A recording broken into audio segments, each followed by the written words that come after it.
ఇంకెరోజు అయితే 4వ తేదీ జూన్ నెల 2024 మంగళవారం. ఇంకెరోజు మనం మదనపల్లి మార్కెట్లో టొమాటో స్టాక్ అంటే దిగుమతి అనేది వచ్చి మనం ఎవరిలో తెలుసుకుందామండి. దిగుమతి నేటితో పోల్చుకుంటే ఎక్కువ వచ్చిందా లేదా తక్కువ వచ్చిందా వీటిని ఎవరిలో తెలుసుకుందామండి. తెలుసుకునే ముందు మన ఛానల్ తరపున ఇంకొక చిన్న రిక్వెస్ట్, ఇంకా మన ఛానల్ సబ్స్క్రైబ్ చేసుకోకుండా అలాగే ఏదో లైక్ చేయకుండా చూసామంటే వెంటనే లైక్ ప్లస్ సబ్స్క్రైబ్ చేసుకొని నోటిఫికేషన్స్ అనేది పోవటం లేదు. అలాగే మీకు నోటిఫికేషన్స్ రావాలనుకుంటే మీరు సబ్స్క్రైబ్ చేసుకున్న వెంటనే పక్కన గంట సింబల్ అనేది ఉంటుందండి. ఆ గంట సింబల్ దగ్గర ఆల్ అనే నోటిఫికేషన్ ఆన్లో పెట్టుకున్నారంటే నోటిఫికేషన్ అనేది వస్తాయి. లేకపోతే నేను ఏ వీడియో పెట్టినా కూడా నోటిఫికేషన్స్ రావు, మీరు చాలా ఇబ్బంది పడతారు. సో పక్కన గంట సింబల్ అనేది ఉంటుంది, దాని మీద ఆల్ అనే నోటిఫికేషన్ పెట్టుకోండి.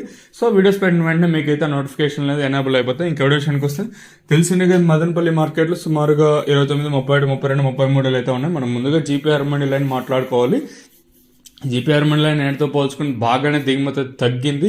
దీనికి ప్రధాన కారణం అయితే తెలియాల్సి ఉంది. సో నాకు తెలిసింది, నాకైతే పెద్దగా ప్రస్తుతానికైతే రీజన్ అయితే నాకైతే ఏం అనుకోవటం లేదు. ఎందుకంటే నిన్న దిగుమతి పెద్దగా మార్పు లేదు, కానీ ఈరోజు చాలా వరకు దిగుమతి తగ్గింది. ఈవెన్ జీపీఆర్ మండి లైన్ మొత్తం తగ్గింది. అలాగే టీవీఎస్ మండి లైన్ మొత్తం ఒక 20 నుంచి 25% దిగుమతి అయితే తగ్గింది.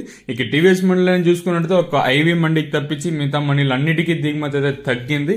ఓవరాల్గా చూసుకున్నట్లయితే బాగా దిగుమతి అయితే తగ్గిందండి ఈరోజు మదనపల్లి మార్కెట్లో.